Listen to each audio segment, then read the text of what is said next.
Exaltação. Putin fugiu de Moscou. Evacuação urgente do ditador. Essas imagens causaram rebuliça. Os segredos do bunker vieram à tona. Os detalhes da investigação vão te surpreender. A principal prova entregou o ditador. Onde está Putin de verdade? E ainda, um plano secreto. Os britânicos revelaram o esquema do ditador. Choque. Putin já tem um sucessor. Tudo isso a seguir. Fica até o final. Olá, este é o Ucrânia Hoje. Renata Slanova e os últimos acontecimentos. Choque vindo da Rússia. O Kremlin tentou esconder isso a todo custo, mas a verdade veio à tona. A investigação do sistema revelou algo inacreditável. Acontece que Putin simplesmente fugiu de Moscou. Assim, os jornalistas descobriram que Putin usa escritórios duplicados em diferentes partes da Rússia para gravações protocolares e encontros com autoridades. Eles estão localizados nas residências do ditador em Novogoriovo, Sochi e Valdai. Para esconder onde Putin realmente está, construíram pelo menos 3 escritórios idênticos para ele.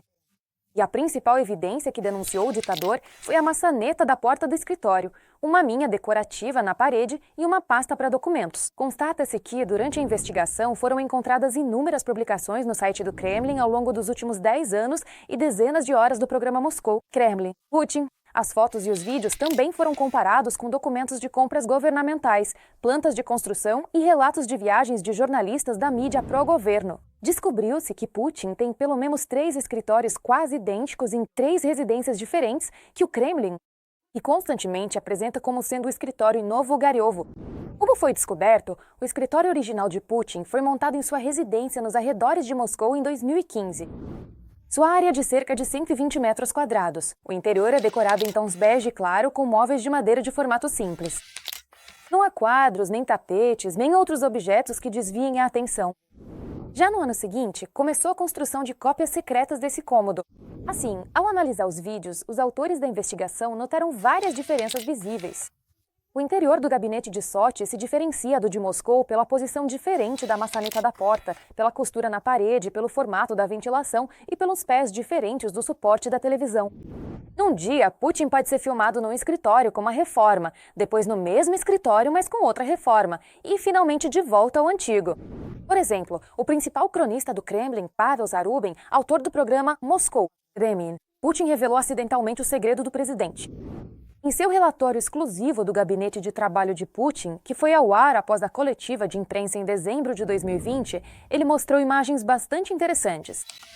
No vídeo, Zarubin puxa a maçaneta da porta e na tela aparece a inscrição Novogoriovo. Logo depois, há uma cena quase idêntica, onde as mesmas portas são abertas pelo próprio Putin. A localização no relatório é indicada como sendo a mesma. Se você olhar com atenção, pode perceber que Putin e Zarubin abrem 2 portas diferentes, embora por fora sejam muito parecidas.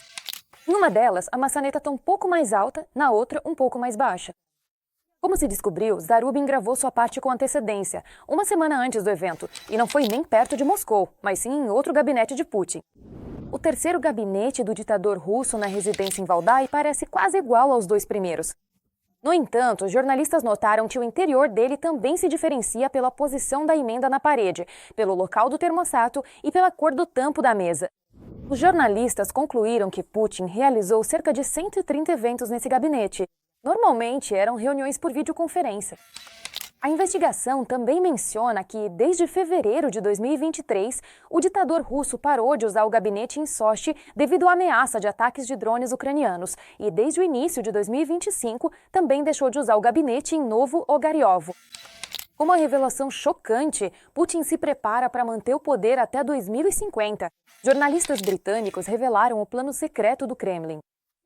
O ditador de 73 anos não pretende sair e já estão montando esquemas para governar até o fim da vida. Mas o mais interessante é que, ao que parece, ele já tem um sucessor. Todos os detalhes mais importantes a seguir. O ditador russo Putin já governa há mais tempo do que muitos de seus antecessores. E uma nova publicação só aumenta ainda mais as piadas, de acordo com o tabloide britânico. Supostamente, ele quer permanecer no poder até os 97 anos. E você realmente acha que as pessoas vão conseguir viver 150 anos ou mais? Parece que, quando fomos ao desfile, o presidente falou sobre isso. Bom, sim, esse assunto na época... O Sr. Berlusconi não desenvolveu isso ativamente. O poder de Putin está tão concentrado que a pergunta sobre quando ele deixará o cargo hoje soa não como uma expectativa, mas como retórica. A Constituição foi reescrita. Ele pode permanecer presidente até 2036. Os meios modernos, os cuidados de saúde, os dispositivos médicos, inclusive os cirúrgicos relacionados com a substituição de órgãos, permitem à humanidade ter esperança de que a vida ativa não continuará como é hoje. Mas os planos parecem ser mais abrangentes. O círculo de Putin supostamente está envolvido em projetos sobre prolongamento da vida, nos quais participa também sua filha mais velha, Maria Vorontsova, médica endocrinologista envolvida em iniciativas científicas. Sabemos que a filha mais velha de Putin, a endocrinologista Maria Vorontsova, trabalha nessa mesma área. Nessa área, para a alegria dos donos idosos, estão misturadas tecnologias do futuro distante, como edição de genoma para que a divisão celular não se degrade com o tempo, impressão 3D de órgãos inteiros e várias palhaçadas de outro mundo, como encontros com xamãs. Talvez não seja por acaso que, recentemente, vimos um vídeo em que Putin e Xi Jinping discutem que a vida humana será muito mais longa, como se fosse uma preparação para uma nova era, onde tanto o Estado quanto seu líder permanecerão no poder por muito mais tempo. Antigamente, as pessoas raramente chegavam aos 70 anos. Hoje em dia, aos 70 anos, você ainda é uma criança. E o que Putin responde a isso? Com a ajuda das biotecnologias, será possível substituir órgãos infinitamente. As pessoas poderão até alcançar a imortalidade. E o que Xi Jinping responde novamente a ele? Alguns preveem que, nessa idade, as pessoas poderão viver até 150 anos. Obviamente, não há nenhuma intenção de se aposentar. Ele se agarra ao poder, governando não só o presente, mas também as próximas décadas. E tudo ao redor indica que, por enquanto, ele não pretende sair de cena da política. Já sabemos há muito tempo que o presidente do Instituto Kurchatov, Mikhail Kovalchuk, não só é obcecado pelo genoma da russidade, não só fala sobre um exército genético direcionado apenas aos eslavos, mas também lidera grandes experimentos na área do envelhecimento e seu adiamento. Um líder que estabeleceu um recorde de tempo no comando, uma escola de gestão sem sucessor e projetos científico-tecnológicos nos quais a família está integrada. Tudo isso compõe uma imagem preocupante. A imagem de uma pessoa que não está apenas contando com mais um mandato, mas com uma vida longa no poder. Não há nada de surpreendente no fato de que, quando dois ditadores idosos se encontram, eles discutem como enganar a morte.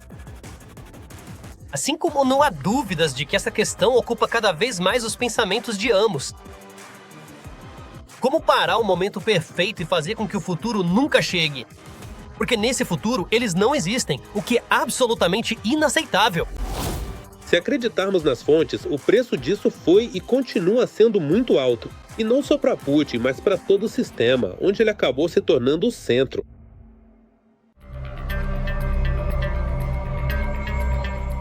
Enquanto isso, Putin esconde seu paradeiro e seus planos, e os propagandistas distraem os russos como podem. As forças armadas da Ucrânia levaram Solovyov a um estado de histeria total. Ao vivo, o apresentador grita e pede o controle por causa dos ataques às refinarias de petróleo.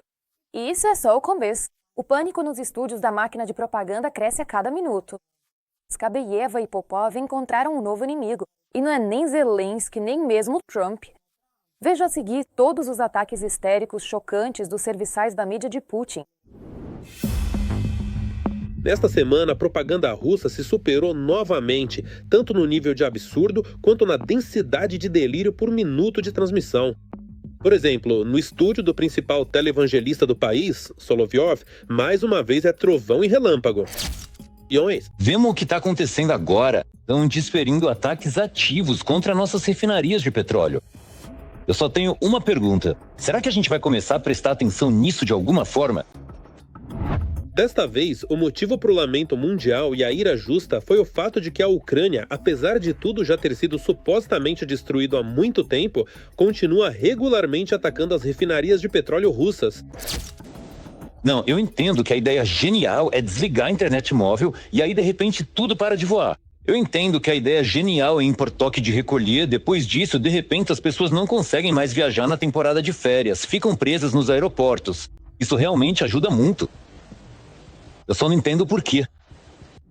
E em um dos programas de propaganda, apresentaram ao público um herói da linha de frente, uma pessoa que parecia mais um personagem de pesadelo do que um soldado. Com um sorriso de satisfação, contava como abordava de forma criativa o assassinato de crianças e civis. Basta ter imaginação, dá para fazer absolutamente tudo o que quiser. Minamos livros, minamos brinquedo, espalhávamos esses cigarros eletrônicos com veneno.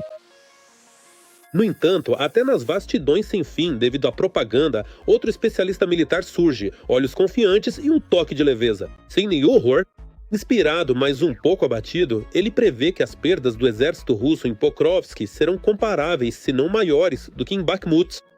A questão é que em Pokrovsk nós ainda não conseguimos cercar completamente, geograficamente falando. E por isso é preciso expulsar, ou seja, travar combates urbanos.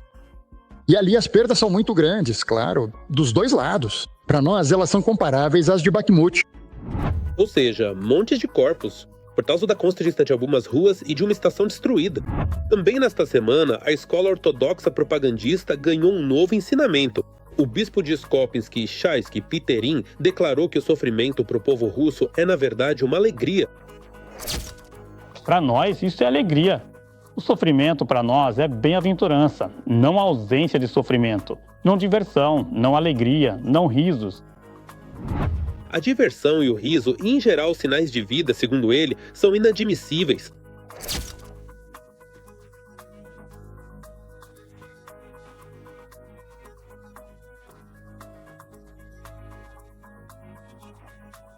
Apenas, somente isso, apenas. Olhem só como, com o sorriso habitual no rosto e o brilho de loucura nos olhos, na televisão russa ele voltou a ameaçar o mundo inteiro com armas nucleares. Uma apresentação dessas, como se isso não fosse o fim da civilização. E veremos a aveleira florescer. E finalmente, Poseidon, o Sármata. Que beleza! Veja como o Petrel voa lindamente sobre a planície cinzenta e o mar. Aqui o sorriso desaparece completamente. Com grande alegria pelo retorno da indústria automobilística nacional, apresentaram na Rússia o novo Niva. Orgulho, substituição de importações e mais um motivo para pautas patrióticas. Niva, por favor, eu te peço muito. Diz que foi só impressão minha. Diz que isso não é seu. 30 quilômetros rodados. Nos territórios russos, mais um pregador dos valores tradicionais se destacou ao vivo. Roman Tonovsky, fervoroso monarquista Z, profissional das trevas e autoproclamado pensador ortodoxo. De repente, não conseguia,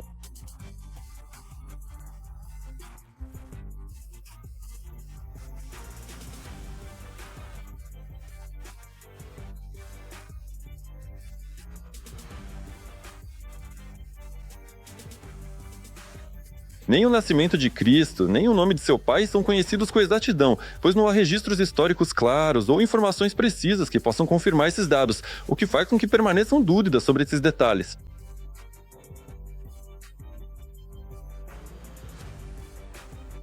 Aquilo é exatamente o que estávamos procurando, a resposta para a nossa pergunta, aquilo que esperávamos encontrar depois de tanto tempo de busca e reflexão. Um homem que ensina diariamente toda a nação a amar a Deus, o rei e o tanque corretamente, acabou se mostrando incapaz de citar coisas básicas da Bíblia.